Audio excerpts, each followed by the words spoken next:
I'm here in the St. Lee Antarctic Reading Room at Victoria University of Wellington. It's certainly a lot warmer here, but the real reason I'm here is to give me the chance to share some of the wonderful books we have here in the Colin Ball collection of Antarctic books. And I've also been able to borrow some books from the J.C. Beagle Hall Room's Heritage Collection. Before I start talking about the early explorers though, it's important to note that Antarctica existed as an idea, an imagined land, long before the continent was ever sighted.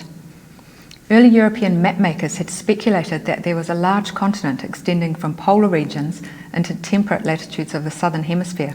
It was not until the 18th century, though, that Europeans ventured far enough south to fully test this hypothesis. British Navy Captain James Cook first circumnavigated the globe from 1768 to 1771 in the HMS Endeavour, a small wooden sailing ship. This was a voyage with a scientific purpose, to observe the transit of Venus across the sun. Cook observed the transit of Venus from Tahiti, then opened a sealed set of instructions to travel south in search of Terra Australis Incognita, the unknown southern continent.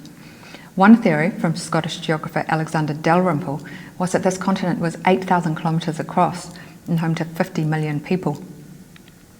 Cook did not find any great southern continent, but he did circumnavigate New Zealand, showing it to be two relatively small islands, and mapped the east coast of Australia.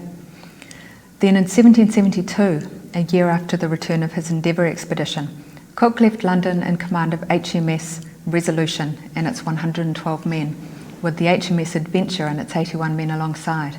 Their ambitious mission was to complete the discovery of the southern hemisphere. Cook's book about the expedition, which I've got here, A Voyage Towards the South Pole and Round the World, was published in 1777.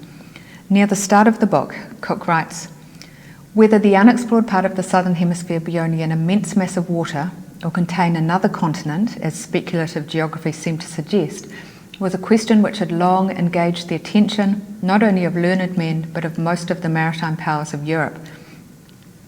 His second Pacific voyage of discovery, he said, was intended to put an end to all diversity of opinion about a matter so curious and important. On this second expedition, Cook again failed to find Terra Australis Incognita. He was about 100 nautical miles from the Antarctic continent at his farthest point south, but he did circumnavigate the undiscovered continent, getting as far south as the sea ice and icebergs allowed, and reaching well inside the Antarctic Circle. That's the point at about 66 degrees south of which the sun doesn't set on summer solstice. As he left the polar region, Cook asserted his belief that there was a continent there, beneath and beyond the icy barrier, but that it was unlikely to be a comfortable place.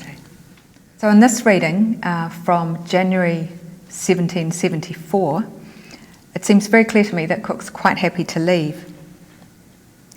"As we drew near this ice, some penguins were heard, but none seen, and but few other birds or any other thing that could induce us to think any land was near. And yet I think there must be some to the south behind the ice. But if there is, it can afford no better retreat for birds or any other animals than the ice itself, with which it must be wholly covered. I, who had ambition not only to go farther than anyone had been before, but as far as it was possible for man to go, was not sorry at meeting with this interruption, as it in some measure relieved us, at least shortened the dangers and hardships inseparable from the navigation of the southern polar regions."